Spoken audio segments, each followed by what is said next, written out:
Today, in the world of cannabis, SKYMINT opens its 9th Michigan location in Flint.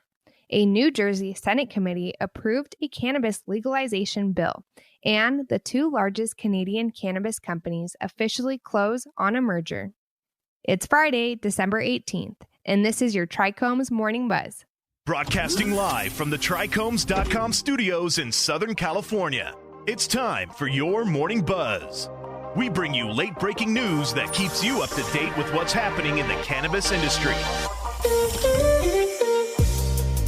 First up, in a report by PRNewswire, with recreational cannabis sales beginning this week, the cannabis company SKYMINT has announced the opening of SKYMINT Flint, the 9th of 11 locations serving the market in the state of Michigan. Flint is very dear to my heart because it's where I grew up and was raised, said Summer Ransom-Cleveland, SKYMINT's president of retail. Opening our doors to Flint's recreational consumer base kicks off a new economic era in Flint, allowing us to have an even greater impact on rebuilding Flint's economy with millions of dollars in tax revenue flowing into the local and state governments over the coming years. Not only was Flint home to Michael Thompson, the Flint resident who has been incarcerated for cannabis since 1994, and for whose clemency SKYMINT continues to adamantly advocate. Ransom-Cleveland says, but it's a city that deserves national attention for the good things that happen here. Ensuring that the store is as beautiful and pleasurable to visit as it can possibly be is one small gift to this community. And next, Cannabis Business Times reports that a New Jersey State Senate committee has voted in favor of cannabis legalization.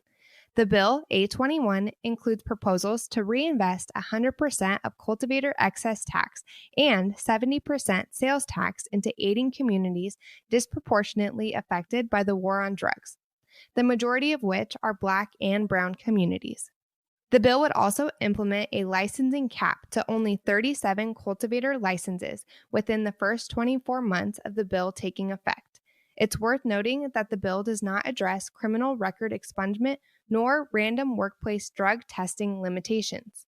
We recognize the strides taken to build equity into this bill, and we know that the work toward justice is just beginning. While the work is unfinished, we applaud the Assembly Appropriations Committee for releasing the bill, said ACLU-NJ Executive Director Emil Shina.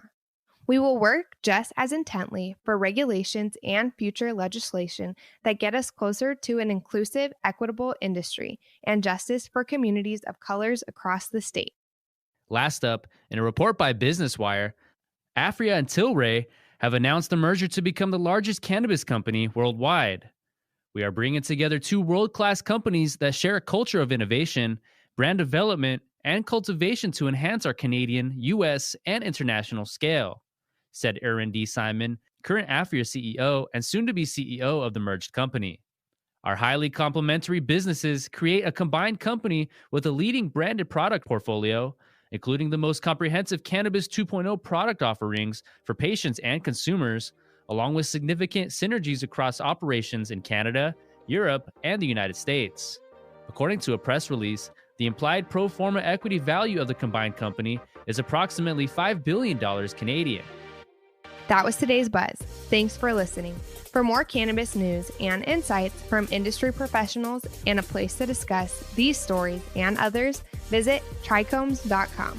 And be sure to catch up with all of our other cannabis industry-related podcasts like Hash It Out, The High Ground, or Careers in Cannabis wherever you get your podcasts. For trichomes.com, I'm David Fortin. And I'm Devin Leal. Have a great day.